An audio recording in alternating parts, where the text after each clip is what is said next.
آقا کریم نے صفوں کو سیدھا کرنے کی تلقین کرتے ہوئے کہا کہ مت سمجھنا کہ میں صرف آگے دیکھ رہا ہوں، میں آگے بھی دیکھ رہا ہوں، میں پیچھے بھی دیکھ رہا ہوں، تمہارے رکوعوں کو بھی دیکھ رہا ہوں اور دلوں میں پیدا ہونے والے خشوعوں کو بھی دیکھ رہا ہوں۔ یہ حضور کی نظر کا کمال ہے۔ اور حضرت عبداللہ ابن عباس رضی اللہ تعالیٰ عنہ فرماتے ہیں کان رسول اللہ صلی اللہ علیہ وآلہ وسلم یرا فی اللیل فی الظلمہ کما یرا فی النہار فی الضوء۔ حضور رات کی تاریکی میں یوں دیکھتے تھے جس طرح دن کے اجالے میں دیکھتے تھے۔ میں نہیں دیکھ سکتا، یہ دیکھو یہ روشنیاں ہیں، یہ لائٹیں لگی ہوئی ہیں اور میں یہاں سے دیکھ رہا ہوں، اگر یہ چراغاں ختم ہو جائے، یہ روشنیاں بجھ جائیں تو وہ دور چیزیں لکھی ہوئی ہیں وہ تو دکھائی نہیں دے گی، یہ کتاب میری جھولی میں بھی ہوگی میں پھر بھی نہیں دیکھ سکوں گا، اس لیے کہ میری آنکھیں نور ہیں، لیکن یہ اتنی دیر تک نہیں دیکھ سکتی جب تک یہ خارج کی روشنی بھی موجود نہ ہو۔ لیکن حضور سراپا نور ہیں، حضور ظلمت میں بھی دیکھتے تھے، روشنی میں بھی دیکھتے تھے۔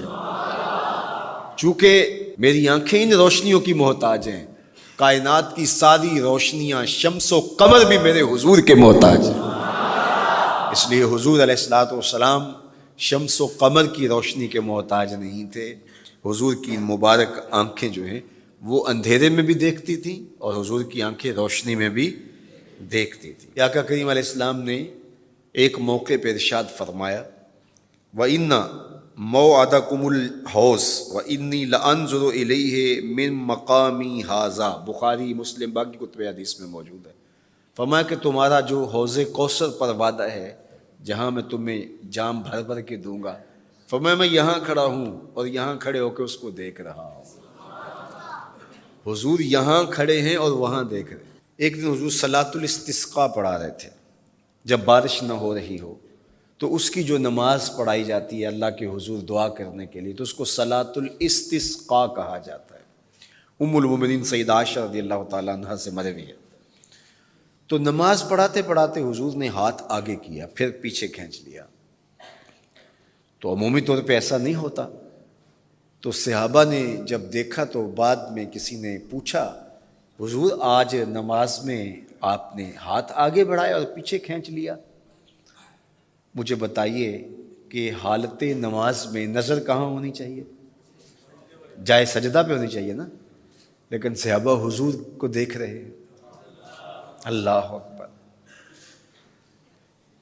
صحابہ سے کسی نے پوچھا کہ تم بتاؤ ظہر اور عصر کی نمازوں میں حضور قرات کرتے تھے؟ کہا ہاں کرتے تھے، بخاری میں ہے۔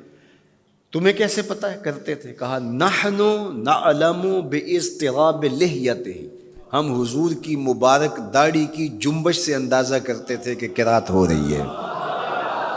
معلوم ہوا نماز بھی چلتی رہتی تھی، رخ محبوب کی دید بھی ہوتی رہتی تھی۔ اور اقبال کہتا ہے شوق تیرا اگر نہ ہو میری نماز کا امام، میرا رکوع بھی حجاب میرا سجود بھی حجاب۔ اللہ اکبر۔ تو حضور نے ہاتھ آگے بڑھایا اور پھر کھینچ لیا۔ پوچھا گیا حضور یہ آج نماز میں ایک نئی چیز ہم نے دیکھی، آپ نے ہاتھ آگے بڑھایا پھر کھینچ لیا؟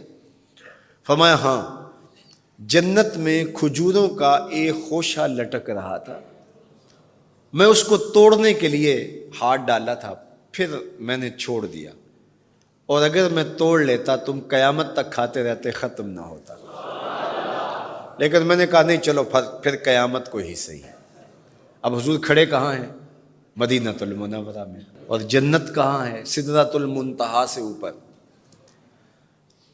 سر پٹ گھوڑا دوڑے اور تیز رفتار گھوڑا، تازی گھوڑا، 500 سال دوڑنے کے بعد پہلے آسمان تک پہنچے، پھر اتنی موٹائی آسمان، پھر دوسرا آسمان، پھر تیسرا آسمان، درمیان میں پھر خلائیں بھی، پھر وہاں سے 7 آسمانوں کے بعد کہیں سدرۃ المنتہا۔ اور قرآن بتاتا ہے کہ جنت بھی سدرۃ المنتہا کے پاس ہے، پھر آگے جنت، اور جنت کے جو درخت ہیں وہ 70,000 سال کی اونچائی پر ہیں، وہاں لٹکتی ہوئی کھجوروں کے خوشے، اور حضور علیہ السلام نے یہاں کھڑے ہو کے ہاتھ بڑھایا اور وہاں حضور کا ہاتھ پہنچ گیا۔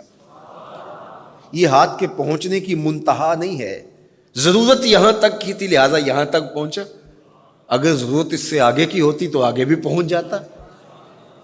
تو حضور کا ہاتھ یہاں سے یہاں تک پہنچا. یہ حدیث پاک میں نا، میں اور آپ ہاتھ اٹھائیں تو ہمارا ہاتھ کہاں تک پہنچتا ہے؟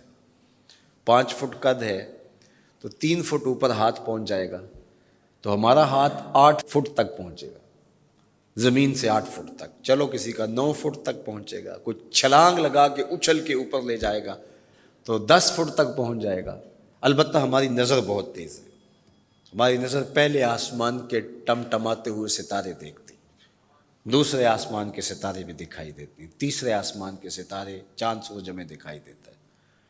ہمارا ہاتھ 3 فٹ تک یا 10 فٹ تک پہنچتا ہے، نظر تیسرے آسمان تک پہنچتی ہے، اور جس کا ہاتھ جنت تک پہنچتا ہے اس کی نگاہ کہاں تک پہنچتی ہوگی، اس کی نظر کا کمال کیا ہوگا.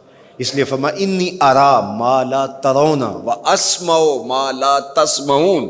جو میں دیکھتا ہوں وہ تم نہیں دیکھتے، جو میں سنتا ہوں وہ تم نہیں سنتے. اپنے حواس کو نبی کے حواس پر قیاس کرنا یا نبی کے حواس کو اپنے حواس